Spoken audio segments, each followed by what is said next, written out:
কিছুই চায় না। আমরা এই জায়গায় আসতে পারি না। অনন্ত ভোগ চাওয়া পাওয়া আমাদের মনের মধ্যে স্ফুরণ ঘটে, এটা চাই সেটা চাই, এটা প্রয়োজন।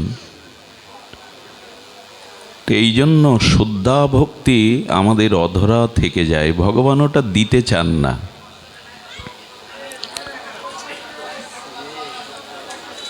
ভক্তিতে ভগবান কিভাবে বশ হন এটা ধ্যান দিন, আপনারাই শুনুন। কে কি এলো কে কি বললো ওদিকে দৃষ্টি দিন না, এদিকে দৃষ্টি দিন। ভাগবত যখন হয় দৃষ্টিটা অন্যদিকেও ফেরাতে নাই, হরি কথার মধ্যেই নিবিষ্ট হতে হয়। তো ভগবান ভক্তিতে বশ যেহেতু, এই জন্য ভক্তি সহজে দিতে চান না। আচ্ছা, ভগবানকে যদি বলি ভক্তি যদি ভক্তকে তুমি দাও, প্রেম ভক্তি শ্রদ্ধা ভক্তি দাও, তো কি হয়? বলো আমার আর সে দাস থাকে না, আমি সত্যি সত্যি জন্ম জন্মান্তরে ওই ভক্তের দাস হয়ে যায়, আমি দাস হই। আর এটা যাত্রা মঞ্চের অভিনয়ের দাস নয়, তার দাস হই। একবার ভাবতে পারেন সেই সর্বগরীয়সী মহান ভক্তির কি মহিমা। এখন ভক্তিতে ভগবান যে বশ হন, দাস হন, তার একটা দৃষ্টান্ত শুনুন। আপনাদের মনে আছে ভস্মাসুর নামের এক অসুর, তিনি ভগবান শিবের আরাধনা করতে শুরু করলেন, কঠোর তপসাধনা। নামটা কি বললাম? ভস্মাসুর। আশুতোষ ভগবান শঙ্কর অল্পতেই তুষ্ট হন। তো এই ভস্মাসুরের কঠোর তপস্যায় সন্তুষ্ট হয়ে ভগবান শঙ্কর বলছেন বর চাও, উনি দিতেই আসেন। ভস্মাসুর বলছে প্রভু আমাকে বর দিন যে যার মাথায় আমি হাত রাখবো সে যেন ভস্ম হয়ে যায়। ভগবান শঙ্কর এত ভোলানাথ, এত তিনি সন্তুষ্ট হন, পরিণাম বিবেচনা করে তথাস্তই বলে দেন, বললেন তথাস্ত। তখন ভস্মাসুর বললেন রিহার্সালটা আপনার দিয়েই হোক, শুরুটা আপনার দিয়েই হোক, মাথা বাড়িয়ে দেন। মানে ওর ইচ্ছা ভগবান শিবের কাছ থেকে বর নিয়ে শিবকে ভস্মসাৎ করে কৈলাস আর পার্বতীকে দখল করবে। অসুররাও ভজন সাধন করে, ভক্তের থেকে আরো কঠোর সাধন করে। যেমন ওর সাধনও প্রথমে হাত কেটেছিল ভস্মাসুর, তারপরে একটা পা কেটেছিল। যখন দর্শন দিচ্ছেন না তখন শরীরের অনেক অঙ্গ কাটতে শুরু করেছে। এই দেখে শিব ঠাকুর, এখন কেউ কেউ সাধন ভজন করে নিজের কামনা বাসনা পূরণের জন্য, ভগবানকে সন্তুষ্টির জন্য নয়, সেবার জন্য নয়। এই জন্য কামনা বাসনা নিয়ে পূজা অর্চন এগুলি না করাই উচিত। হয়তো দেব দেবী ভগবান আপনাকে দেবে, কিন্তু এর পরিণাম যা আমার প্রয়োজন, সেই প্রেম প্রয়োজন, সেটা পূর্ণ না হলে বারবার এই জগতে গতাগতি করতে হয়। খুব ধ্যান দিয়ে কথাগুলি শুনুন। তো যখন ভগবান শঙ্করের মাথায় ভস্মাসুর হাত রাখতে গেছে, শঙ্কর পালাচ্ছে, নিজের বরে নিজেই পালাচ্ছে। ব্রহ্মালোকে বিষ্ণুলোকে ত্রিভুবন পালাতে পালাতে বিষ্ণুলোকে গিয়ে বলছেন প্রভু দেখুন। তো ভগবান বিষ্ণু তিনি তো চতুর শিরোমণি, এসে বললেন ভস্মাসুর তোমারও মাথা কোনো বুদ্ধি নাই? আরে ভান খেয়ে পড়ে থাকে, দুধরার ফুল ফল খায়, শ্মশানে মশানে থাকে, কাকে কি বললো আর তাতে তুমি বিশ্বাস হলো? একবার পরীক্ষা করলে না? ভগবান তার চাতুরী বুদ্ধি দিয়ে অসুরকে বেঁধে রাখলেন, বলে এত দৌড়াচ্ছ কেন, একটু শান্ত হও, আগে আমার কথা শোনো। উনি যেটা বললেন ধুদ্রার ফুল ফল খান, আর উনি আবেশে থাকেন, কি বলেছে সেটাই সত্য। বললেন তাহলে আপনি কি বলতে চাইছেন? বলে একটু পরীক্ষা করে ছুটবে তো, এত দৌড়াদৌড়ি কেন? বলে কি পরীক্ষা করব? বলে তুমি তোমার মাথায় হাত দিয়ে দেখো না, উনি যা বলেছেন আবেশে বলেছেন ওটা ঠিক নয়। বলে আপনিও খুব চালাক, হাত দিয়ে আর আমি ভস্ম হয়ে যাই? বলে না না, মাথায় হাত দেওয়ার একটা, আচ্ছা কোথাও যদি আগুন থাকে, আগুনে হাত না দিয়ে তার একটু উপরে হাত দিলে তো তাপ লাগবে। ভগবান বুদ্ধি সত্তম তো, ওটা কি হিটার যে ওপরে হাত দিলে তাপ লাগবে? তো বলছে যদি দেখো, যদি ওপরে হাত দিয়ে দেখো তাপ যদি না থাকে তাহলে জানবে ওই বর খাটেনি, ওই বর উনি আবেশে বলে দিয়েছেন। ওপরে একটু হাত দিয়ে দেখে, আসলে কামনা বাসনা থাকলে তমগুণ বা রজগুণ বৃদ্ধি পেলে বুদ্ধি হ্রাস হয়।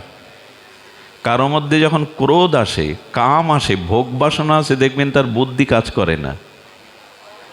তমগুণ এলো, রজগুণ এলো, তো আপনার শুভ বুদ্ধি নষ্ট হয়ে গেল। তোর তো ভোগের বাসনা, ও হাত দিয়ে দেখে তাপ লাগছে না, বলে সত্যিই তো একবার পরীক্ষা করি না, যেই নিজের মাথায় হাত দিয়েছে শেষ। বিষ্ণু ভগবান শঙ্করকে বলছেন, যাকে তাকে এরকম বর দিয়ে আপনি বর দিচ্ছেন, আবার আপনি দৌড়ে বেড়াচ্ছেন ত্রিভুবন। এ কথাটা এই কারণে বলা, বর দিলেন উনি, অথচ উনি পালাচ্ছেন।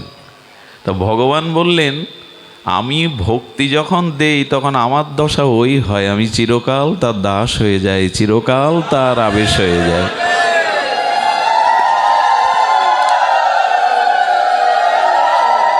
এই জন্য ভক্তি বা প্রেম আমি সহজে দিতে চাই না, কিন্তু ভক্ত আবার আমার সেবা ছাড়া, প্রেম ভক্তি ছাড়া অন্য কিছু ন ধনং ন জনং সুন্দরীং ন সুন্দরীং কবিতাং বা জগদীশ কাময়ে মম জন্মনি জন্মনিঃসারে অহৈতুকি ভাগবত ভক্তিতই। আমি ধন চাই না, আমি কবিত্ব প্রতিভা মান চাই না, সুন্দরী রমণী চাই না, জন্ম জন্মান্তরে তোমার চরণে যেন আমার অহেতুকি ভক্তি হয়। হেতু যেন না থাকে, তোমার পাঠ শুনতে এসেছি, তোমার গুণমহিমা মাধুর্য শুনতে এসেছি, আমার প্রাণে যেন তোমাকে সুখ দেওয়া ছাড়া আমার নিজের কোনো চাওয়া পাওয়া না থাকে।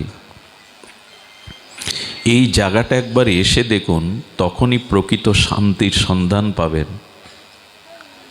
কামনা বাসনা নিয়ে ভগবানের কাছে গেলে কি হয়, মাঝখানে বাধা হয়ে যায়।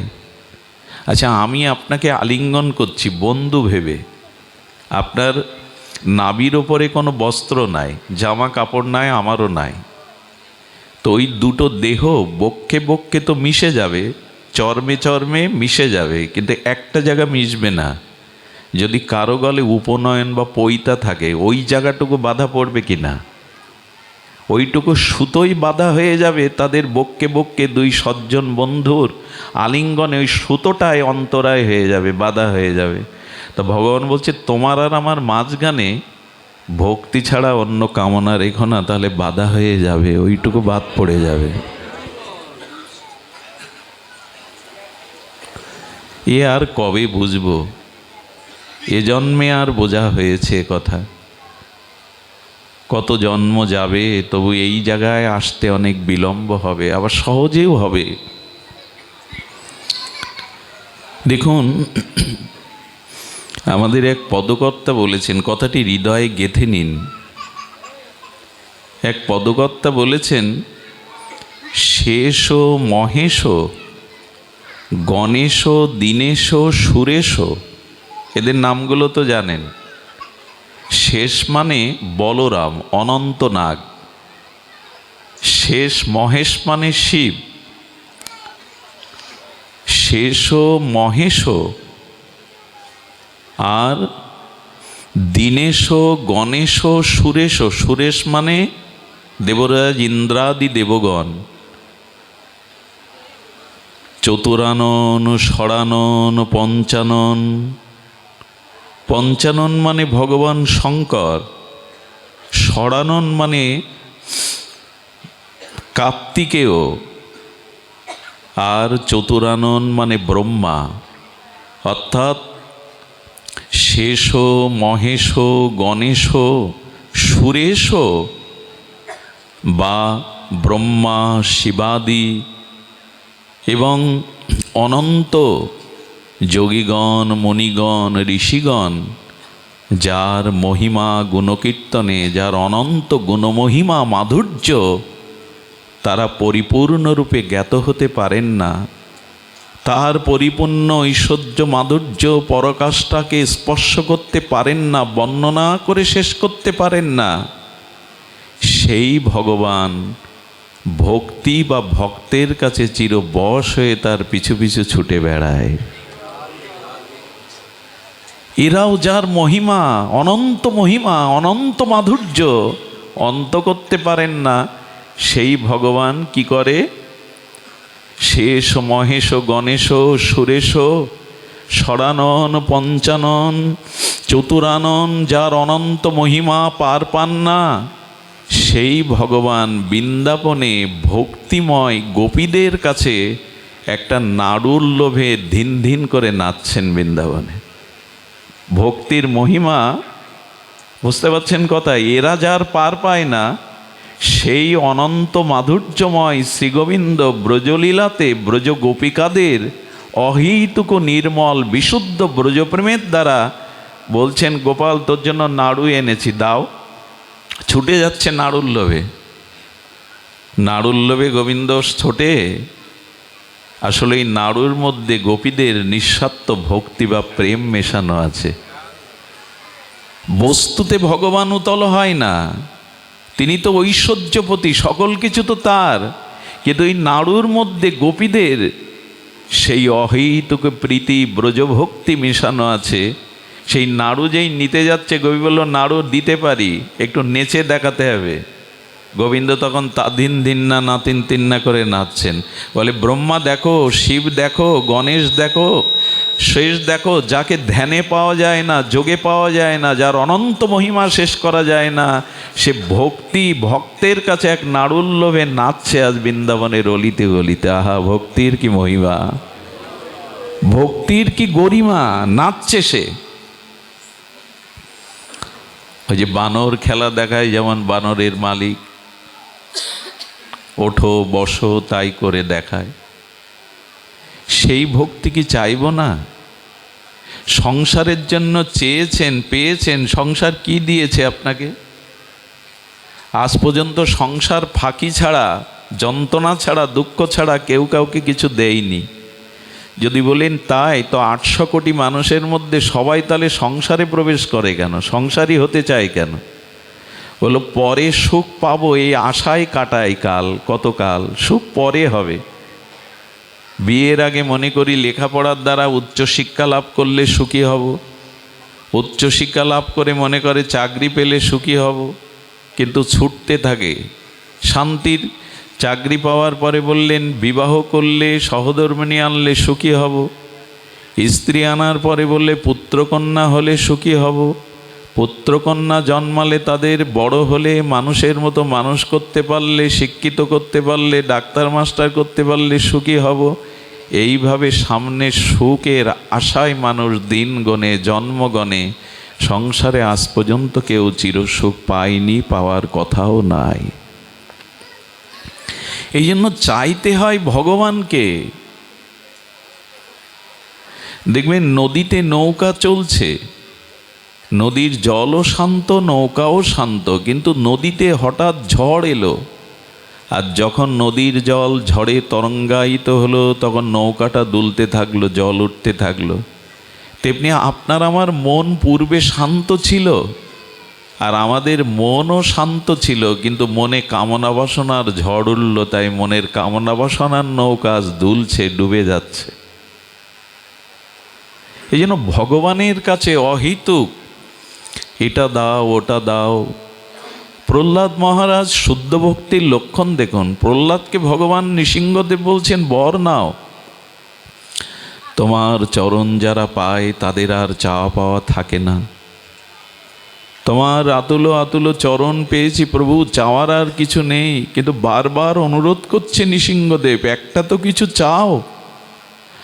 আমাকে যে দর্শন পাই তাকে কাছে না দিয়ে আমি স্বস্তি পাই না, আমার বুকে ব্যথা হয়, কিছু চাও। প্রহ্লাদ কি বলেছিলেন জানেন? কথাটা কষ্ট পাবেন না। প্রহ্লাদ বলেছেন, নৃসিংহদেব, হে প্রিয় পরম, তোমাকে ভজন করে যারা কামনা বাসনা চায় এরা ভক্ত না, এরা সাধক না, এরা ধর্ম ব্যবসায়ী। মুদি দোকানে 50 টাকা দিলে তবে 1 প্যাকেট আটা দেবে, 1 কেজি আটা। এতে মহিমা কোথায়? আমি টাকা দিলাম, তুমি বস্তু দিলে, এতে মহিমা কোথায়? তারপরে আর তোমাকে মনে রাখার দরকার আছে? তারপরে আর দোকানদারকে মনে রাখার দরকার আছে? আমি 50 টাকা দিয়েছি, 1 কেজি আটা দিয়েছে, মিটে গেল। প্রহ্লাদ মহারাজ বলছে, যারা নিজের কামনা বাসনা পূরণের জন্য তোমাকে ভালোবাসে, ভজন করে, তারা তো ধর্ম ব্যবসায়ী। আমি ভজন করছি, বিনিময়ে তুমি আমাকে এই দাও।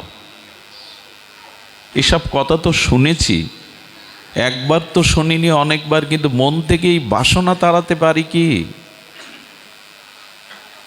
পারি না। এই জন্য সাধুসঙ্গের এই কথাগুলিকে খুব ধ্যান দিতে হবে। পরে বাড়ি গিয়ে মনন করতে হবে যে উনি কী বলে গেলেন, বারবার বলেন কি এরা এসে। সেগুলো কি বাড়ি গিয়ে ধ্যান করেন, মনন করেন, চিন্তা করেন? ঘোলের মধ্যে, মাখনের মধ্যে মাখন আছে, কিন্তু উঠতে গেলে ওটা মন্থন করতে হয়, নাহলে মাখন ওঠে না। হরিকথা শুনে বালিশে মাথা রেখে চিন্তা করতে হয়, কথাটি কি বললেন উনি, এটি মনন করতে হয়, মন্থন করতে হয়। গাভীগুলো সারাদিন মাঠে ঘাটে বনে কি খায়? লতা পাতা তৃণ ঘাস খায় না, গলৎকরণ করে, শুধু ঢোকায়। খায় কখন জানেন? গোয়ালে গিয়ে নিশ্চিন্তে ওই তৃণগুলো, লতা পাতাগুলো তখন আবার মুখে তুলে তখনই চিবিয়ে চিবিয়ে ওগুলো খায়। একে বলে মানে জাগর কাটা। যদি সারাদিন গলৎকরণ করে গোয়ালে জাগর না কাটায়, তবে ও অসুস্থ হবে, মারা যাবে, রোগগ্রস্ত হয়ে যাবে। তো ভাগবত শুনেও আমাদের রোগ সারবে না যদি জাগর না কাটেন, মনন না করেন, চিন্তা না করেন, ধ্যান না করেন। হচ্ছে অনুষ্ঠান, উনি তো মিষ্টি মিষ্টি করে দুটো কথা বলেন, ভালো লাগে, যায়। এই জন্য ভাগবতে আসা।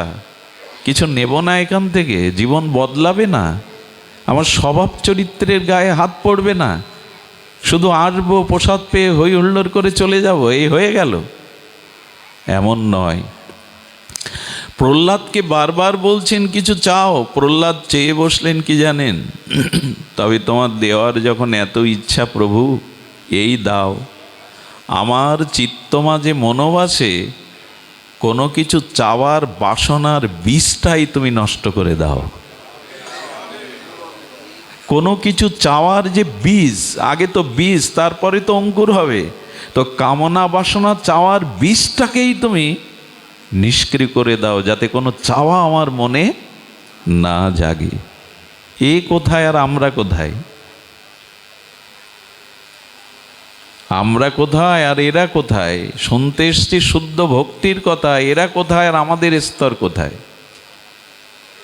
সুধীজন, এই জন্য ভক্তিতে ভগবান চিরকাল অভিনয় নয়, যাত্রামঞ্চের মতো নয়, নাটক নয়, উপন্যাস নয়। ভগবান বললেন আমি চিরকাল তার দাস হয়ে যাই। সার্বভৌম শ্রী গীতাতে 9ম অধ্যায় 22 শ্লোকে ভগবান তার দৃষ্টান্ত প্রমাণ সহ রেখেছেন। অনন্য চিন্তন্ত মাং যে জনা পর্যুপাসতে তেষাং নিত্যাভিযুক্তানাম যোগক্ষেমম বহম্মহম।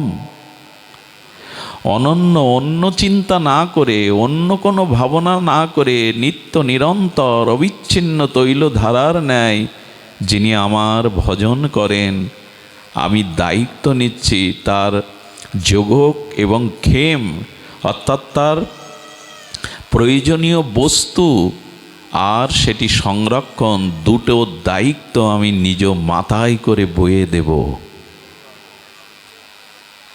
অনন্যগত চিত্তে যে আমার উপাসনা করে, তার প্রয়োজনীয় বস্তু যোগ এবং তার সুরক্ষণ রক্ষণ আমি করে দেব। আচ্ছা, মনে আছে 3 পদ জায়গা কার কাছে চেয়েছিলেন ভগবান বামন? আপনারা ভাগবত শ্রোতা, বিজ্ঞ শ্রোতা, বলি মহারাজের কাছে, তাই না? আচ্ছা, পা কটা থাকে ভগবান যখন লীলাতে আসেন? শ্রীকৃষ্ণ বা আমাদের গৌরহরি দুটোই তো। বিশ্বরূপে তার অসংখ্য হস্ত, অসংখ্য পদ, কিন্তু লীলাতে যখন আসেন তার দুই পা। তো উনি 3 পা চাইলেন কেন? এক পাতেও তো বিশ্ব ব্রহ্মাণ্ড একটা লোমকূপে দখল করতে পারেন, 3 পা চাইলেন কেন? বলে যিনি এত বড় দাতা, যার মনে এত বড় দানের ইচ্ছা, তাকে কৃপা করব না? এক পাদ দ্বারা উনি সপ্ত তল নিয়ে নিলেন। তল, অতল, পাতাল, রসাতল, মহিতল, 7টা। আমাদের নিচে 7টা স্তর আছে, আর উপরে 7টা আছে। ভূ, ভুব, স, মহ, জন, তপ, সত্য। এক চরণেই এই নিচের 7টা, উপরের 7টা নিয়ে নিলেন। আর একটা চরণে অনন্ত বিশ্বব্রহ্মাণ্ড দখল করে নিলেন। তখন বলছেন আর এক পা জায়গা দাও। বলে সবই তো নিয়ে নিয়েছো, জায়গা যেমন নাই। আর তুমি 3 পদও চেয়েছিলে, এখন তো 2 পা দেখছে, আর এক পাও তো তোমার নাই। আসলে এটা ভগবানের কত বড় কৃপা দেখুন। 2 পাতেই তো কাজ সারতে পারতেন, আর এক পা চাইলেন কেন জানেন? যে আমাকে সর্বস্ব দিয়ে দেয়, আমিও তাকে সর্বস্ব দিতে আসি। আমিও তাকে সর্বস্ব দিতে আসি। এই জন্য নাভি থেকে একটা দিব্য চরণ প্রকাশ করলেন। বলি খুঁজে পাচ্ছেন না, অনন্ত বিশ্বব্রহ্মাণ্ডের মধ্যেই তো আমি, সবই তো দিয়ে দিয়েছি, এই চরণের জায়গা কোথায় দেব? বলির চিত্তে ভগবান প্রেরণা দিয়ে যেন জানিয়ে দিলেন, একটা জায়গা এখনো খালি আছে, একটা জায়গা তোমার খালি আছে, তোমার মাথাটা এগিয়ে দাও। তুমি যেমন সর্বস্ব আমায় দিতে চেয়েছো, আমি আর একটি চরণ দ্বারা তোমারও সর্বস্ব তোমাকেই দিতে এসছি। শুনলে অবাক হতে হয়। ওই চরণ বলি রাজার মস্তকে রেখে কি বলেছিলেন জানেন? বলি, আজ থেকে সুতল রাজ্যটা তোমার, আর এই সুতল রাজ্যে আমি তোমার দাড়ি হয়ে লাঠি নিয়ে দাঁড়িয়ে থাকব। এ আবেগতাড়িত কথা নয়, আপনাদের মন দুর্বল করার কথা নয়। যে ভগবানকে সব দিতে পারে, ভগবান বলছেন তোমার রাজ্যে আমি দাড়ি 36,000 বছর না, আমি চিরকাল তোমার দুয়ারে দাড়ি হয়ে দাঁড়িয়ে থাকব। ছিলেনও তাই। বৈকুণ্ঠে লক্ষ্মী দেবীর মন ভালো না। আরে ভগবান বৈকুণ্ঠটা থাকলে মানায়, আকাশে চন্দ্র সূর্য না থাকলে আকাশের মহিমা কি? নারদকে দেখে লক্ষ্মী দেবী বললেন, প্রভু তো নাই, বৈকুণ্ঠে প্রভু নাই। বলে প্রভু আর আসবেও না লক্ষ্মী। প্রভু বলি রাজার দুয়ারে দ্বারপাল হয়ে লাঠি নিয়ে দাঁড়িয়ে আছে, আর ফিরবে না বৈকুণ্ঠে। বলে উপায় বলুন। বলে বলি রাজা বড় দানশীল, যাও রাখি পূর্ণিমার দিনে তার হাতে গিয়ে রাখি পরিয়ে তাকে দাদা রূপে, নিজে বোন রূপে সম্বন্ধ করো। আর বলি বড় দাতা, তুমি যখন তাকে দাদা রূপে রাখি পরিয়ে দেবে, তখন তোমাকে কিছু দিতে চাইবে, সেই বরেই তুমি চেয়ে নিও যে আমার প্রিয় পরমকে তুমি এইখান থেকে মুক্তি দাও। সুধীবৃন্দ, এখানে গিয়ে লক্ষ্মী দেবী পরিয়ে দেওয়ার পরে বলেছিলেন যে ও আমার পতি।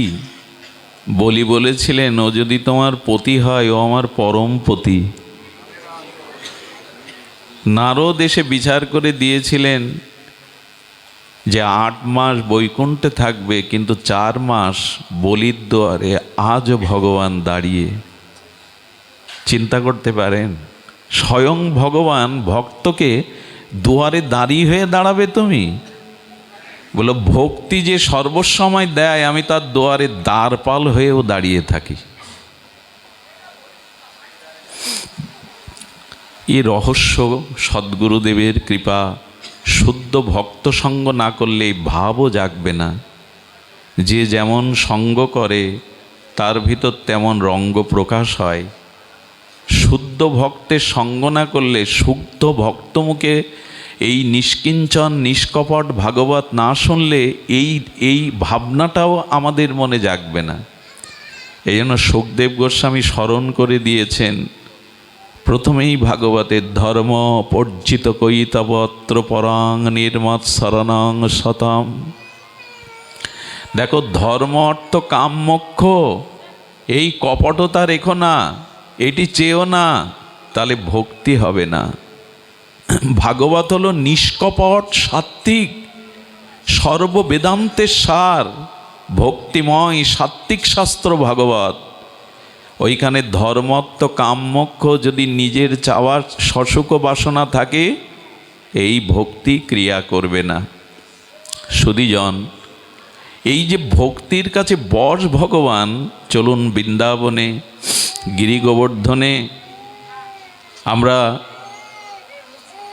সুরদাসজির একটু চরিত্র গুণগাথা শ্রবণ করি। ভগবানের গুণগাথা আর ভক্তের চরিত্র গাথা। একটু বাইরে ঘুরিয়ে আনুন, ওকে বাইরে ঘুরিয়ে আনুন। জয় শ্রী রাধে। ঠিক আছে, লাগবে না, বসুন। চলুন আমরা সুরদাসের মহিমা কথা শ্রবণ করি। ভক্তের ভক্তির বশ কিভাবে ভগবান।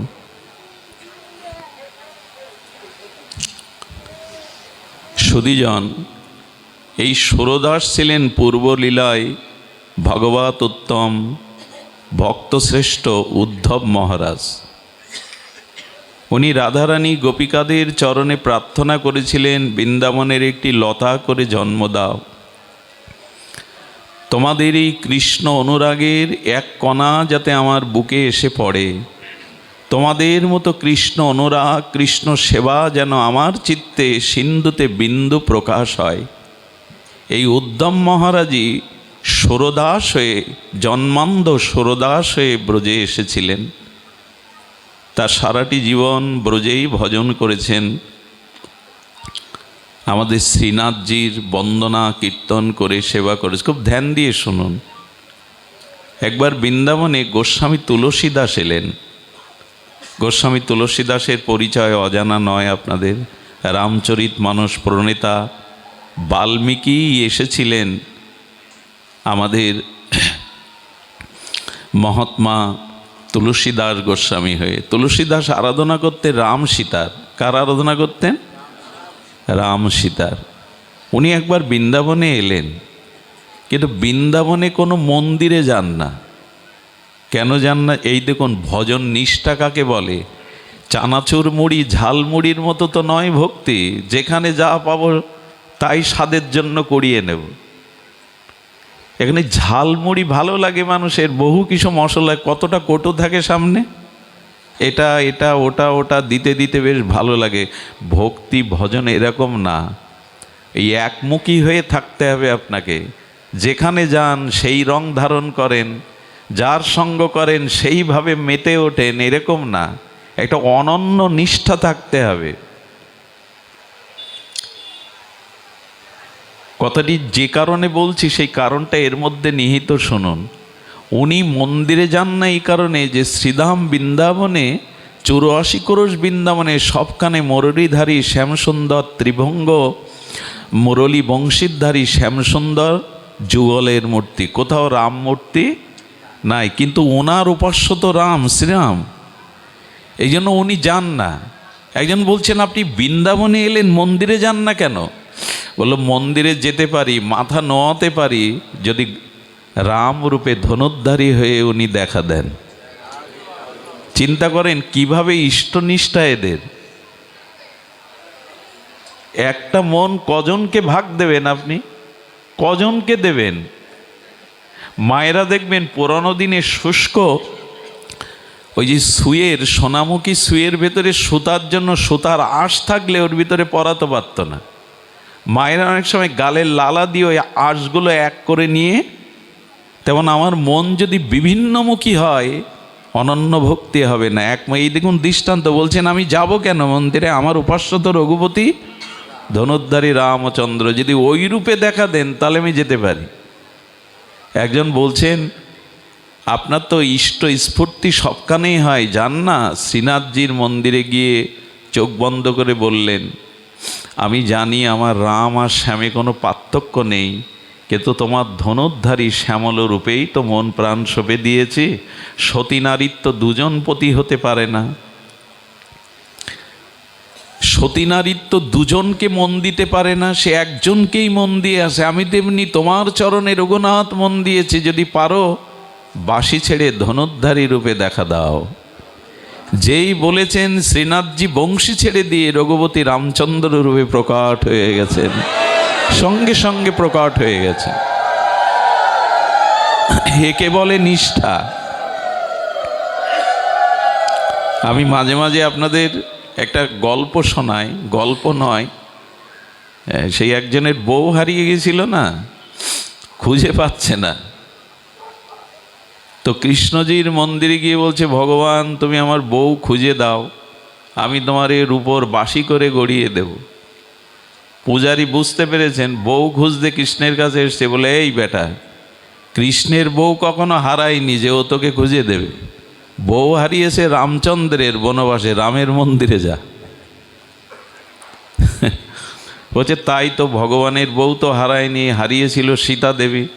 রাম মন্দিরে গিয়ে বলছে, প্রভু আমার বউ 5 দিন পাচ্ছি না, আমার বউকে খুঁজে দাও, আমি রূপোর তীরধনুক গড়িয়ে দেব।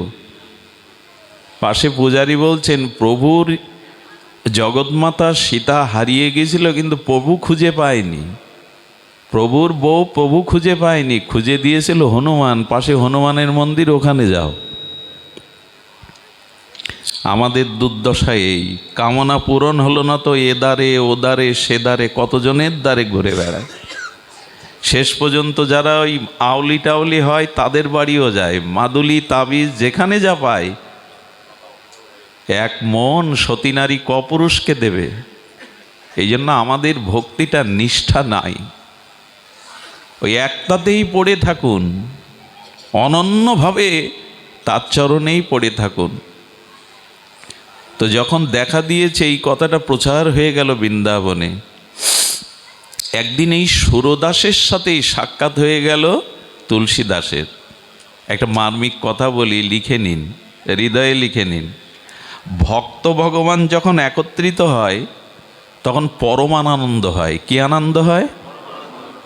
কিন্তু দুজন ভক্ত যখন একত্রিত হয় আর তাদের মধ্যে আলাপ হয়, দুজন সাধু, দুজন তো মহাত্মা, তখন অদ্ভুত আনন্দ হয়। ভক্ত ভগবান মিলিত হয়ে বাক্যালাপ করলে পরম আনন্দ হয়, কিন্তু দুজন সাধু নিষ্কিঞ্চন মহাত্মা যদি এক জায়গায় হয়ে হরিকথা আলাপন করে, প্রসঙ্গ করে, অদ্ভুত পরমানন্দ হয়। দুজন সাধু যখন কথা বলবে, দূরে দাঁড়িয়ে চুপচাপ শুনবেন, দেখবেন অনেক অজানা উত্তর, অনেক জানা ওর মধ্যে দিয়ে এসে যাবে, শুধু ওদের কথা দূরে দাঁড়িয়ে শুনলে। ভগবত প্রসঙ্গ ছাড়া তো ওনারা অন্য কিছু করেন না। আর সে কথাগুলো তত্ত্ববহ। একদিকে উদ্ধব স্বরূপে সুরদাস, একদিকে তুলসীদাস গোস্বামী, দুই সাধুর মিলনে জমে গেল ভগবানের অসমধ্য মাধুর্য কথা। বলতে বলতে তুলসীদাস নাম প্রসঙ্গে এসেছেন, ভগবানের নাম প্রসঙ্গ। তখন বলছে, আমার রাম নামই বড়। আর সুরদাস কার সাধনা করেন? শ্রী গোবিন্দেরই বৃন্দাবনে। উদ্ধব আর কাকে ডাকবে? তখন বলছেন, গোবিন্দ নামের তুলনায় জগতে কোনো নাম, জগতে কৃষ্ণ নামই শ্রেষ্ঠ। বংশী বট সে বট নেহি, নন্দ গাও সে গাও নেহি, কৃষ্ণ নাম সে নাম নেহি। নন্দ গায়ের মতো গ্রামে ত্রিভুবনে নাই, বংশী বটের মতো বট অনন্ত ব্রহ্মাণ্ডে নাই, আর কৃষ্ণ নামের ন্যায় নাম অনন্ত নামের মধ্যে আর নাই। দুজন বলছেন, এ বলছেন আমার রাম নাম শ্রেষ্ঠ, উনি বলছেন আমার কি শ্রেষ্ঠ? কৃষ্ণ নাম শ্রেষ্ঠ। দুজন যখন তুমুলভাবে এই নাম মহিমা নিয়ে বলেছেন, বলে পরীক্ষা হয়ে যাক, দাড়িপাল্লা আনো। দাড়িপাল্লার একদিকে তুমি কৃষ্ণ নাম নিয়ে বসবে, একদিকে আমি রঘুপতির নাম নিয়ে বসবো। যার দাড়ির নিচে হেলে যাবে ওজন বেশি, তার নামই শ্রেষ্ঠ। হয়ে যাক। দাড়িপাল্লা টানানো হলো, অনেক ভক্তরা দেখছে এই দুই মহাত্মার অপূর্ব লীলা রস। এখন দুইজন উঠেছে, ইনি কি বলে উঠলেন? সুরদাস জয় গোপালজি, উনি গোপালের উপাসনা করেন, বাৎসল্য গোপালের, জয় গোপালজি বলে উঠেছেন। আর তুলসীদাস কি করে বলে উঠলেন? জয় সিয়ারাম। সঙ্গে সঙ্গে তুলসীদাসের দাড়িটা ভারী হয়ে গেল, লোকজন হর্ষধ্বনি জয়ধ্বনি এলো, রামনামই বড়। তুলসীদাস খুব কষ্ট পেলেন, সারাটি জীবন অন্ধ হয়ে তোমার ভজন করে গেলাম, তোমার সাধন করে গেলাম, আজ আমাকে সকলের সামনে এভাবে তুমি তোমার নামের মহিমা প্রকাশ না করে আমাকে অপমান করলে, তোমার মুখও দেখব না। ভালোবাসা না থাকলে অভিমান আসে কারো প্রতি?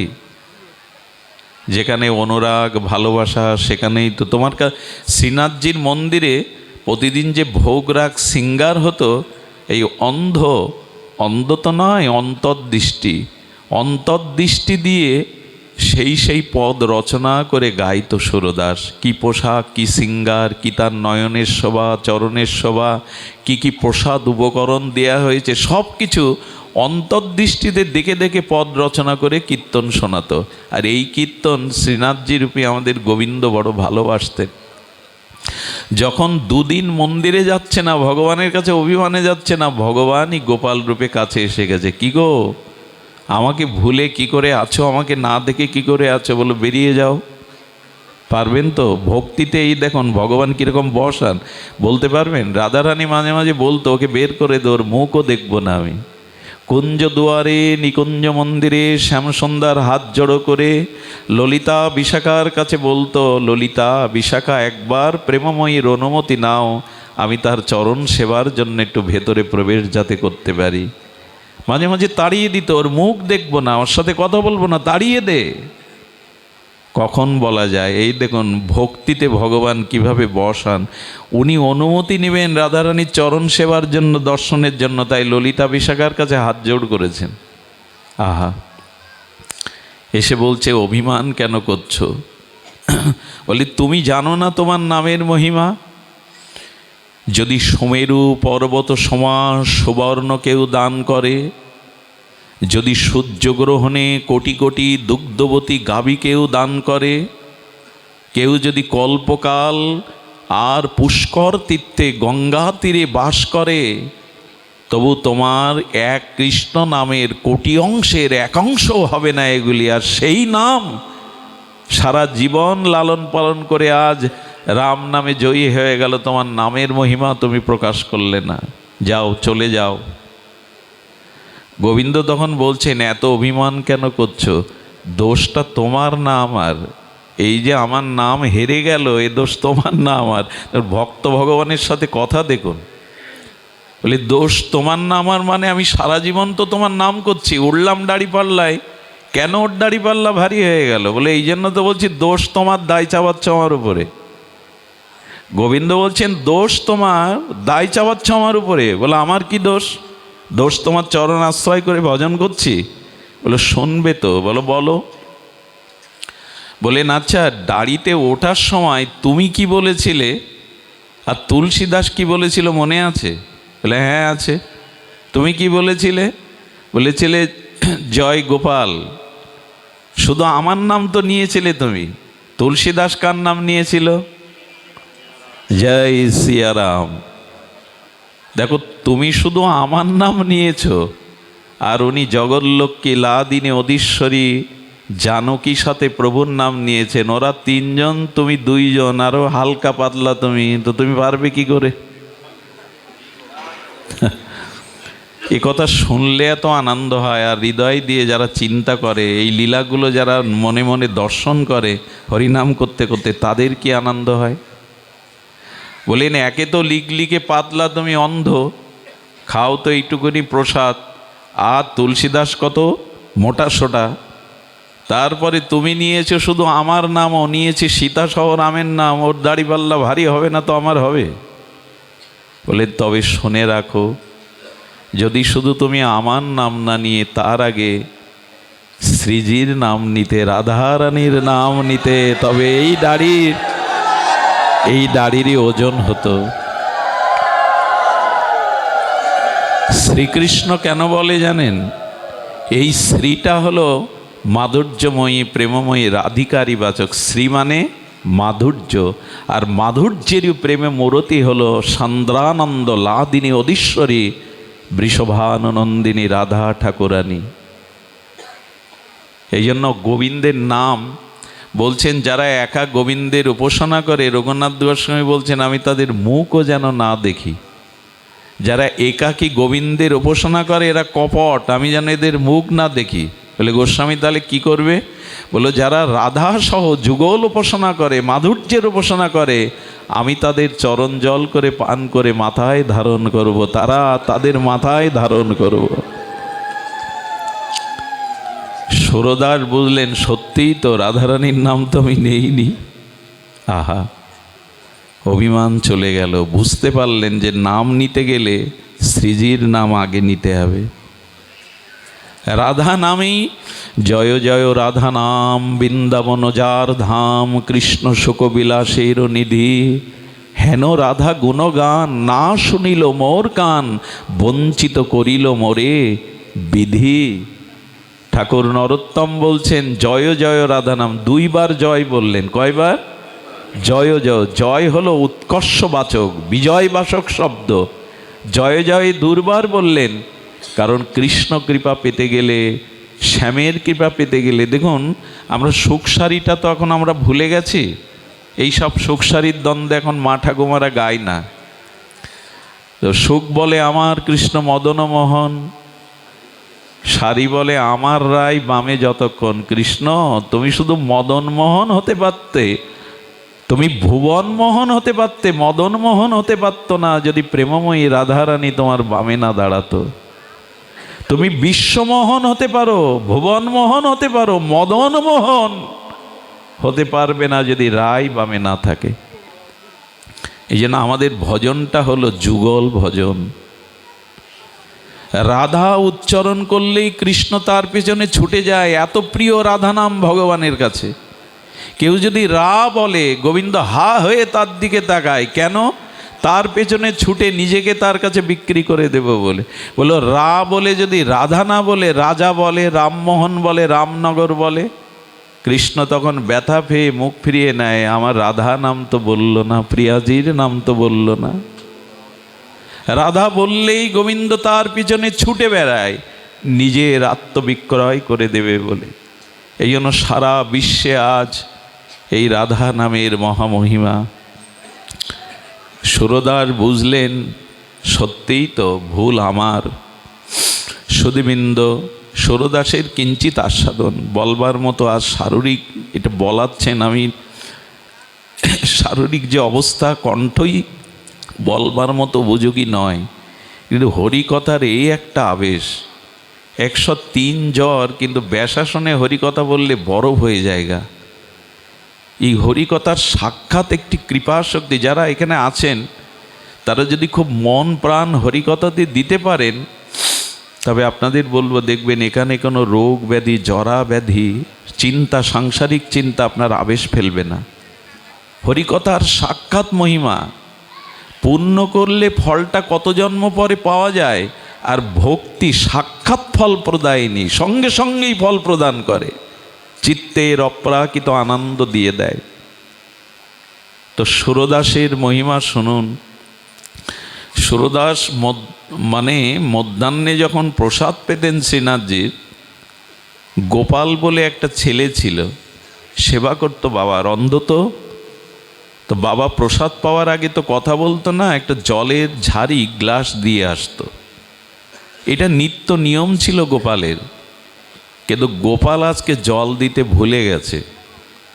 আর সুরদাস বাবা প্রসাদ পেতে পেতে কী হয়েছেন, গলায় এমন করে এক গ্রাস অন্ন আটকে গেছে, প্রসাদ সচ্ছে না, চিৎকার করে গোপালকেও ডাকতে পারছে না, কোনো রকমে গো বলে উঠেছে, সচ্ছে না, গলায় জলও পাশে নেই, অন্ধ সুরদাস। যেই গো বলে উঠেছেন, কি বলবো, সঙ্গে সঙ্গে গোবিন্দই গোপাল বেশে এসে জল হাতে ধরিয়ে দিল। শুধু হাতে ধরালো না, বাবা আমি দিচ্ছি, তুমি পান করো তো। যেই জল পান করছে বলে জল পান তো প্রতিদিন করি, এমন আস্বাদন জলের তো থাকে না। অমৃতের মতো আস্বাদন করে ওনার দেহে পুলক সাত্ত্বিক বিকার দেখা দিচ্ছে, হৃদয়ে বড় আনন্দ হচ্ছে। গিলাসটা ওখানে রেখেই গোপাল চলে গেছে। কিছুক্ষণ পর যখন প্রকৃত সেবক গোপাল এসেছে, বললেন এই জল তুই আজ কোথা থেকে এনেছিস? বলে ও বাবা, ক্ষমা করে দিন, আজ তো আমি আপনার জলের ঝাড়ি দিয়ে যাইনি দুপুরে। আমার পরে মনে পড়ে বলো অনুশোচনা হচ্ছে, বাবা আজকে আপনি যখনই বলেছি তুই ঝাড়ি দিসনি, বললো না আমি জলের ঝাড়ি দেইনি তো। সঙ্গে সঙ্গে বলছে যা তো শ্রীনাথজির মন্দিরে দেখে হয় তো শ্রীনাথজির নিজের সেবার গ্লাসটা ওখানে আছে কিনা। গোপাল মন্দিরে গিয়ে দেখে শ্রীনাথজির যে গ্লাসটা, সেই গ্লাস ওখানে নাই। সেই গ্লাসটাই নিয়ে এসেছিলেন সুরদাসের জন্য, ওনার কুঠিয়াতে রেখে চলে গেছে। বললেন গোপাল, শ্রীনাথ তুমি জল দিতে এসেছো? ভক্তি বশ ও পুরুষ, বলছিলাম না ভক্তির বশ কিভাবে হন। আচ্ছা অন্যকে পাঠাতে পারতেন না গোবিন্দ? ওই গোপালকেও তো মনে করিয়ে দিতে পারতেন। কিন্তু ভগবান বললেন ভক্ত শুধু আমার সেবা করে আনন্দ পায় না, আমারও স্বাদ হয় হাতে করে ভক্তের সেবা করতে। ভক্তের সেবা করতে ভগবানেরও বড় স্বাদ হয়, মাঝে মাঝে এই জন্য চলে আসেন তিনি। সেদিন বললেন আর কষ্ট দিবি না কখনো, এক গ্লাস জল অন্তত। বলল প্রভু আর ভুল হবে না। ভুল হওয়াটাই তো ফুল হয়ে উঠল, ভুল না হলে এভাবে তিনি আসতেন। সুরদাসজির আর দুটি লীলা বলে বিশ্রাম করি, খুব অপূর্ব এই কথাগুলি, খুব হৃদয় দিয়ে অনুভব রাজ্যের কথা। আপনাদের মনে আছে তখন মোগল আমল, দিল্লীশ্বর আকবর তখন ক্ষমতায়। এই 50 বছর মোগল সাম্রাজ্যের এই প্রচণ্ডশালী সম্রাট আকবর তখন বাস করেন বৃন্দাবনের অদূরে আগ্রাতে। আগ্রাতে বাস করেন আকবর। আকবরের একটু অনেকগুলো বিবাহের মধ্যে একটি হিন্দু রমণীকে তিনি বিবাহ করেছিলেন। নামটা আমার এখন স্মরণ আসছে না। তো হিন্দু সেই রমণীটি ছিলেন ব্রাহ্মণ তনয়া। ছোটবেলা থেকে ব্রজের আশেপাশে জন্মাতো, তার ভিতরে বিশুদ্ধ ব্রাহ্মণ কোলে এসেছিলেন। তো সেইটাই তো ভগবত প্রীতিটা তার ভিতরে ছিল। সম্রাট আকবর ওর রূপ গুণ, ওর সেবা মহিমায় এতটা আকৃষ্ট ছিলেন যে ওর স্বাধীনতায় বাধা দিতেন না। বলতেন সম্রাট মাঝে মাঝে ব্রজ দর্শনে আমাকে যেতে দিতে হবে, মাঝে মাঝে ব্রজ দর্শনে আমাকে যেতে দিতে হবে। সম্রাট আকবর ওর রূপ গুণে মহিমায় এতটা মোহিত ছিলেন যে ওকে নিষেধ করতেন না। মাঝে মাঝে ব্রজে যমুনায় যেতেন, বংশীবটে যেতেন। একদিন যমুনা পুলিনে দেখে এক অপরূপ একটা মানে প্রস্ফুটিত শরতের পদ্মের মতো শোভামণ্ডিত একটা বালিকা দাঁড়িয়ে আছে, একাকী, পাশে কেউ নাই। তার মাধুর্য দেখে, তার বদন সৌন্দর্য দেখে মোহিত এসে বুকে এসে জড়িয়ে দিলেন। কে তুমি? এখানে তোমার মা, তোমার পিতা, তোমার আপনজনরা কোথায়? বললো আমার কেউ নাই। সুধীবৃন্দ বুকে করে জড়িয়ে ধরলেন। আপন স্নেহে মনের ভিতরে জাগলো, আজ থেকে তুই আমার কন্যা। রাজপ্রাসাদে নিয়ে গিয়ে তাকে রাখলেন, কিন্তু এই সংবাদটা আকবরকে জানতে দেননি। তিল তিল শশীকলার ন্যায় ধীরে ধীরে একে মানুষ করতে লাগলেন। এই সুন্দরী মাধুর্য মূরতি যেন কোনো দেবলোক থেকে, কোনো অনন্ত মাধুর্য লোক থেকে নেমে এসেছে। একটু বড় হলো, কিশোরী হলো, ততদিন কিন্তু ঢেকে রেখেছেন। কারণ সবাই জানেন কেন ঢেকে রেখেছেন। আকবর যদিও সম্রাট, কিন্তু তার মধ্যে ভোগের বাসনা যায়নি। এই জন্য কন্যাকেও নিজের সন্তান কন্যা মনে করে মানুষ করলেও সম্রাটের সাথে পরিচয় দেননি। একদিন এই সম্রাটের স্ত্রী মুখ অন্ধকার করে বসে আছে। বালিকা এসে বলছে, মা, তোমার মুখ অন্ধকার তো মানায় না, কেন, কি চিন্তা করছো? বললো, সম্রাট আগের মতো আর আমাকে ভালোবাসে না, আগের মতো আমাকে স্মরণও করে না। তার একটাই কারণ, আমার ভিতরে যে সৌন্দর্যটা সে দেখেছিল সেটা হয়তো এখন পাই না। মার এই ব্যথা মনে করে এই ব্রজ বালিকা, ওনার একটা বিশেষ গুণ ছিল, উনি সিঙ্গার করতে পারতেন। কোনো কোনো মেয়েরা সাজাতে পারে খুব সুন্দর, এই গুণটা ওর ছিল। ওই এমন করে ওর মাকে সাজিয়েছে, নিজেই আয়নাতে মুখ দেখে নিজেই মোহিত হয়ে যাচ্ছেন। ওই দিন সম্রাট যখন এনার মুখ দেখে অবাক হয়ে মাথা নত করে বলে, তুমি এখনো এত সুন্দর, এত মাধুর্যে ভরা তোমার বদন, আচ্ছা বলো তো আজকে কে তোমাকে সিঙ্গার করেছে? যেটা এত বছর ধরে জানান দেয়নি, বলতে হলো, আমারই এক কন্যা, তোমারই সে সন্তান হয়। বলো, তাকে দেখাও। বলো, তার কাছে যেতে পারবে না, আমি দূর থেকে পর্দাটা সরাচ্ছি, তাকে দেখো। যেই ওকে দেখেছে, আসলে কে জানেন এই বালিকা? এই বালিকা ললিতা সখী। কেন এই বালিকা রূপে এসেছেন আপনাদের পরে বলছি। উদ্ধব মহারাজের সাথে একবার ললিতাজির একটা বিষয় নিয়ে মতবিরোধ দেখা যায়। তখন দুইজন অভিশাপ নেন যে আমরা অন্য কোনো রূপে এই ব্রজে জন্মাবো, আর যেদিন আমাদের দুজনের সাথে দেখা হবে সেদিন এই রূপ ছেড়ে আমরা নিত্যলীলায় নিত্যরূপে ফিরে যাব। ললিতা, এই তো ললিতা রাধারানীকেই তো সিঙ্গার করেন। যেই রূপ দেখেছে, বাদশা বলছে এই রূপ জগতে কারো হতে পারে না। কিছু মনে করবেন না, আপনার কথাবার্তা আচার আচরণ কেমন হবে? আচ্ছা, যার যে দান করে, যে দান করে, কি দান করে? তার কাছে যা আছে তাই তো দান করে। বোঝা যায় কথা? আপনাকে যে দান করছে, যে দ্রব্য দান করছে, জানতে হবে তার কাছে তাই আছে বলেই তো দান করছে। ঠিক তেমনি ঘোলা জলের থেকে যদি জল নিতে চান, পরিষ্কার জল পাবেন? তা আপনার ভেতরে যা আছে তাই আপনার চাও নিতে, আচার ব্যবহারে, আপনার চরিত্রে প্রকাশ হয়। এই জন্য লোক দেখানো ভাবটা যেন আমরা কখনো না দেখাই। আমাদের আসলে ভেতরে যা আছে তাই প্রকাশ হয়, ওটা রেখে দেওয়া যায় না, ওটা ঢেকে রাখা যায় না, ওটা কপটতা করে, ছলনা করে বেশি দিন আটকে রাখা যায় না। এই জন্য ভেতরের ভাবটা যার যেমন, ও ললিতা সখীর মাধুর্য নিয়ে এসছেন, ওকে দেখে সম্রাট আকবরের ভিতরে বাসনা জেগে গেল, বলল ওকে আমি বিবাহ করতে চাই। যেই ওর দিকেই কামনার দৃষ্টি দিয়ে তাকিয়েছেন, সঙ্গে সঙ্গে মানুষের গায়ে আগুন লাগলে যেমন গা জ্বলে পুড়ে অঙ্গার হয়ে যায়, উনি ছটপট করতে লাগলেন। দিল্লি থেকে কত রাস কবিরাজ এনে বললেন, এই রোগ দিতে হবে না, এই রোগ আমরা নির্ণয় করতে পারছে না, এ কোনো দৈব ঘটনাক্রমে অপরাধে ঘটেছে, কবিরাজ ডাক্তার ফেল। আমি একটা অনুরোধ করব এখন হাত জোড় করে, আর আপনারা এই কথাটা নিয়ে যাবেন। কোনো শুদ্ধ ভজনশীল মহাত্মা বা ভক্তিবতী মা বা ভক্তির আধার আশ্রয় যারা আছে, সাধু মহাত্মা, এদের দিকে কখনো কুভাবনা নিয়ে দৃষ্টি বা ব্যবহার করবেন না। সে অভিশাপ কিন্তু আপনি ডাক্তার কবিরাজ দিয়ে, ঔষধ দিয়ে সারতে পারবেন না। একে বলে মহৎ অপরাধ।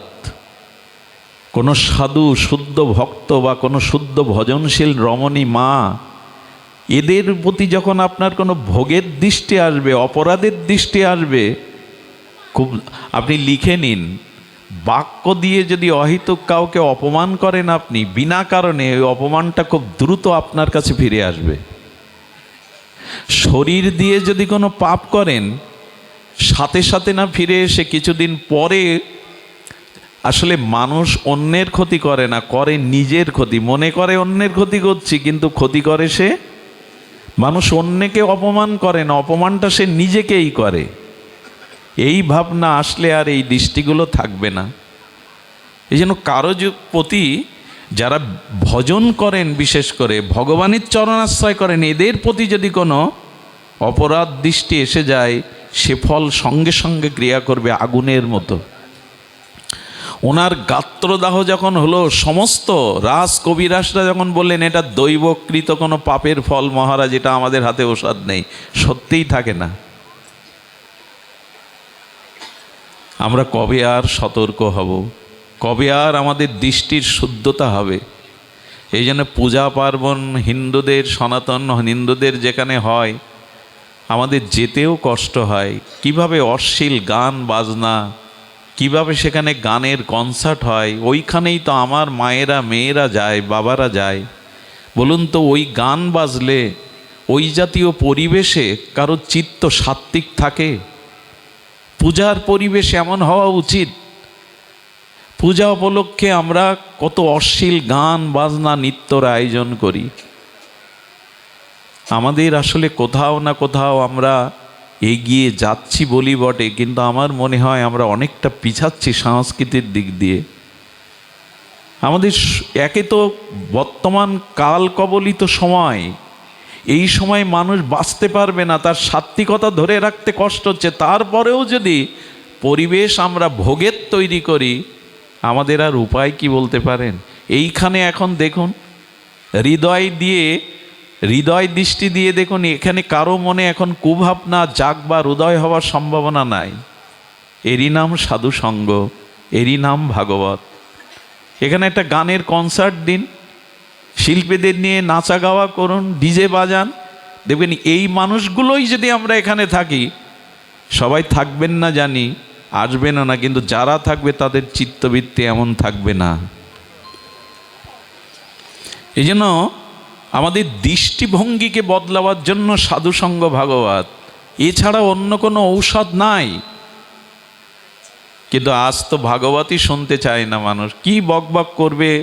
বাঁশি নেই, বেহালা নেই, নাচ নেই, গান নেই, ক্যাসিও নেই, কি দুটো মুখের কথা। কিন্তু ভাগবত এটাই বলে দেয়, এটাই চিত্তশুদ্ধির একমাত্র উপায়।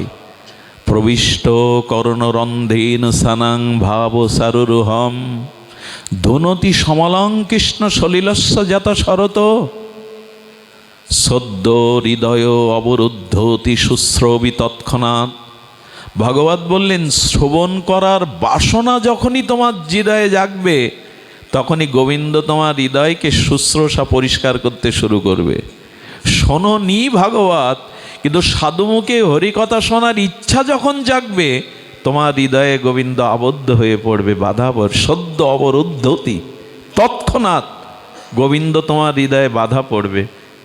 আমি শুনতে আসিনি, কিন্তু সকালে মনে করেছি আজ শ্রী শ্রী মনসা মন্দিরে ভাগবত শুনতে যাব। ওই সময় গোবিন্দ আপনার হৃদয়ে বাধা পড়ে গেছে, যে তোমার হৃদয় আশ্রয় করে আজ আমি সাধুসঙ্গে হরিকথা শুনতে যাব। এটা ভাগবত বলছেন, সদ্য হৃদয় অবরুদ্ধতি শুশ্রবি তৎক্ষণাৎ, আমি তোমার হৃদয় শুদ্ধ করে দেব।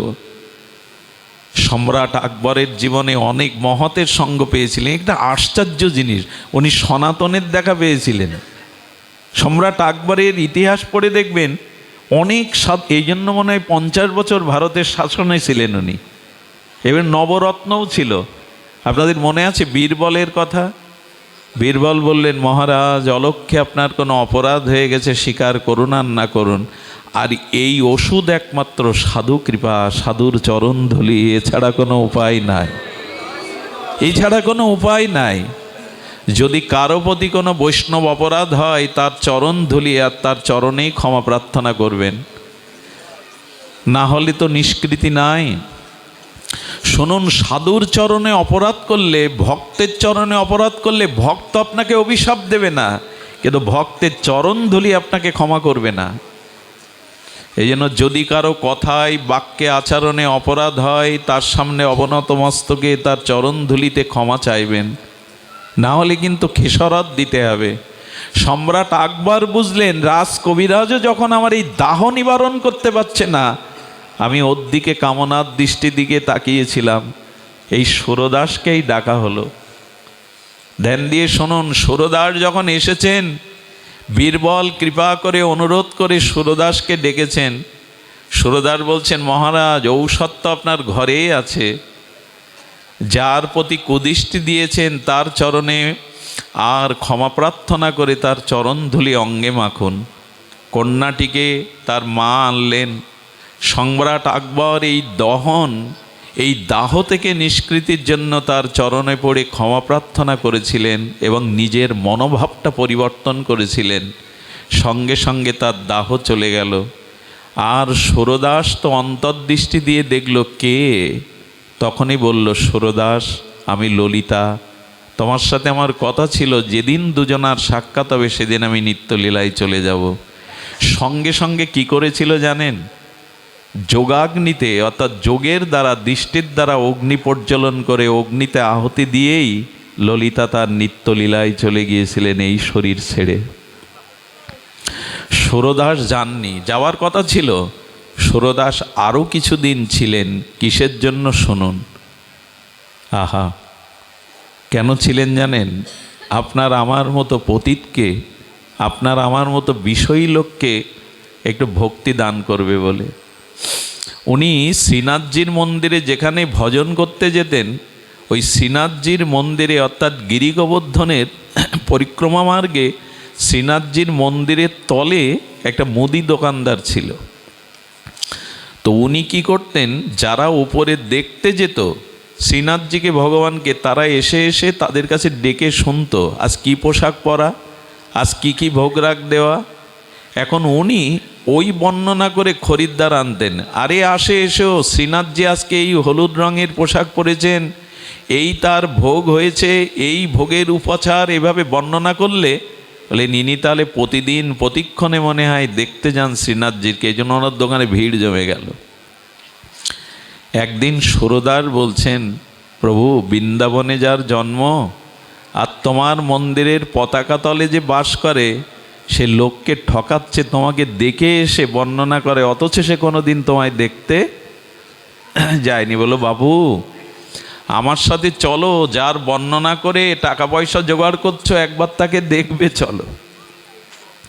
বলেন, ঠিক আছে বাবা, বলছেন, আমি কালকে যাব, সিঙ্গার আরতির সময় যাব। কিন্তু কাল আর আসে না। বলি, সন্ধ্যাবেলায় যাব। বাবা আবার আসেন। আচ্ছা, আমাকে আপনাকে কেউ বললে আমরা তার কাছে যেতাম। এই হলো সাধু। সাধু হৃদয়টা হলো নবনীতের মতো নরম। পরের দুঃখে, পরের কল্যাণের জন্য যে অপমান সহ্য করেও বারবার ভক্তের জন্য, মানুষের জন্য প্রার্থনা করে। সাধু পোশাকে আশাকে নয়, পরহিতের জন্য যার জীবন উৎসর্গ, তিনিই সাধু।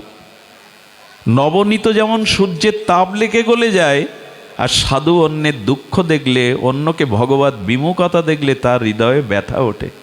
কেন এই জীবটা তোমার চরণে যাবে না, তোমার ভজন করবে না? বলো, সন্ধ্যায় চলো বলে এখন লক্ষ্মীর প্রদীপ জ্বালিয়েছি, গেলে লক্ষ্মী ছাড়া হয়ে যাব, এইসব অজুহাত দেখাতেন। আর প্রতিদিন সুরদাস প্রার্থনা করতেন, শ্রীনাথ, তোমার চরণতলে আছে, তোমারই পাশে বাস করে, একবার তাকে কৃপা করো। এইভাবে বলতে বলতে একদিন সুরদাস বলছে, শোনো, আমি এই মুহূর্ত আমার গানের দ্বারা, জানো তো, আমি পদ রচনা করে শ্রীনাথকে শোনাই। আমি পদ রচনা করে লোক জোগাড় করে বলবো যে তুমি একদিনও শ্রীনাথকে দেখনি, অভিনয় করো, লোক মুখে শুনে এই ব্যবসা চালিয়ে যাচ্ছ, তোমার কিন্তু আর কেউ আসবে না এখানে। এখন নিজের স্বার্থে টান পড়লে তো সমস্যা। বাবা, এটা বলবেন না, আমাকে ধরা পড়ে যাব, আমার ব্যবসা লাটে উঠবে। বলি, তাহলে চলো। আচ্ছা, এইভাবে যদি বারবার আপনাকে আমাকে কেউ ফিরিয়ে দিত, তাকে ডাকতাম, চলো ভগবান দেখবে। এই হলো সাধু, এই হলো মহাত্মা, যিনি অপমান লাঞ্ছনা সহ্য করেও অন্যকে কৃষ্ণমুখী করার চেষ্টা করেন। সুধীজন, যখন বললে বাবাজির কথা না রাখলে তো সর্বনাশ, তখন কি করেছে জানেন? তারপরেও ওর মন চাইছে না। সেদিন চরণে গিয়ে লুটিয়ে পড়েছে, শ্রীনাথ, আমার চোখের জলের কোনো মূল্য নেই তোমার কাছে, তুমি ওকে কৃপা করবে না?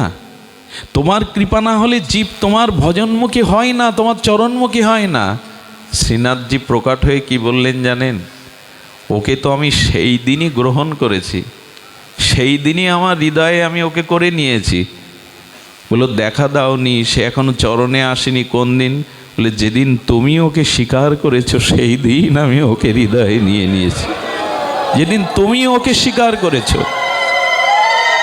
আহা, একটা কথা বলি, ভগবানের কোনো প্রিয় ভক্ত যদি আপনার জন্য ভগবানের কাছে প্রার্থনা করে, ভগবান বললেন সেই দিনই ওই ভক্তের প্রার্থনার জন্য আমি তাকে আমার করে স্বীকার করে নিই। শুদ্ধ ভক্ত ভগবানের কাছে যদি কোনো প্রার্থনা করেন আপনার জন্য, বলেন সেই দিন তো আমি ওকে স্বীকার করেছি যেদিন তুমি ওকে স্বীকার করেছো। এই জন্য ভগবান আপনাকে চান, এটা বড় কথা না, ভক্ত আপনাকে চান কি না। আগে ভক্ত কৃপা, তারপরেই ভগবানের কৃপা। এই দেখুন সেটাই বলছেন, আগে হরিদাসের কৃপা, তারপরে তো লক্ষ্য হীরাপতিতা ভগবানের কৃপা পরে পাবে। আগে হরিদাসের কৃপা, আগে ভক্তের কৃপা, আগে ভগবানের কৃপা নয়। তখনই ওর মনে প্রেরণা দিয়ে আর ও নিচে থেকে তখন ওপরে উঠল, চরণ ধরে বলল ওকে একবার তোমার রূপের মাধুর্য এক ছটা দেখিয়ে দাও, বিজুরি চমকের মতো। শ্রীনাথজি তার অনন্ত মাধুর্য প্রেমরূপের ছটা বিজুরি চমকের মতো ওকে দেখালেন। সেই দিনই তৎকালীন সময়ে 700 বছর প্রায় আগে সেই সমস্ত 60,000 টাকায় পর্যন্ত আয় করেছিল, দোকান বন্ধ করে সেই টাকা সুরদাসের চরণে প্রণাম করে বলেছিল, আমার নিঃশ্বাস আর আয়ু এই সম্পদ আমি বৃথা ব্যয় করেছি, কিন্তু সারা জীবন যা আয় করেছি এই সম্পদ আপনার চরণে দিলাম, আপনি যাতে গোবিন্দ সেবায় লাগে সেই সেবার জন্য নিবেদন করবেন। আমি আমার নিঃশ্বাস আয়ু সম্পদ কাজে লাগাইনি, কিন্তু সারা জীবন যা আয় করেছি আপনার চরণে দিলাম, আপনি শ্রীনাথজির সেবায় লাগান। সব ছেড়ে দিয়ে পড়ে থাকলো। কেন হয় এমনটা জানেন? যদি ভক্তের কৃপা হয়। সুরদাসের ইচ্ছা হলো চলে যাওয়ার। একদিন ওনার বল্লভাচার্য, ওনার গুরুদেব শ্রীনাথজি গোবিন্দকে শৃঙ্গার করছেন, কিন্তু মুখে হাসি নেই, আনন্দ নেই। বিগ্রহকে আরতি করে সেবা করে যদি বিগ্রহের ঠোঁটের কোণে নয়ন কোণে হাসি না দেখতে পান, জানবেন উনি আপনার সেবা গ্রহণ করেননি। যেদিন গ্রহণ করবে সেদিন বিগ্রহের দিকে তাকিয়ে দেখবেন ওনার ঠোঁটের কোণে মধুর একটা হাসি লেগে আছে, চোখের কোণে আনন্দের রেশ লেগে আছে, এতেই বুঝবেন আপনার সেবা তিনি গ্রহণ করেছেন।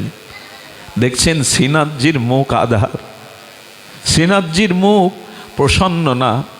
গুরুদেব ভাবলেন প্রতিদিন তো সিঙ্গার গুণকীর্তন করে সুরদার, আর সুরদার আছেনি, তাই মনে হয় আর শ্রীনাথজির মুখে ভগবানের মুখে হাসি নেই। ভক্ত না দেখলে ভগবানেরও ভালো লাগে না, তার মুখে হাসি ফোটে না।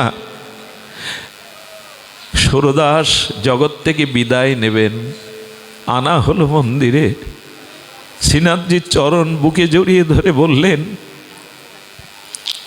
প্রভু আমার সংকল্প ছিল আমি 1.25 লক্ষ তোমার পদ রচনা করে তোমাকে শোনাবো।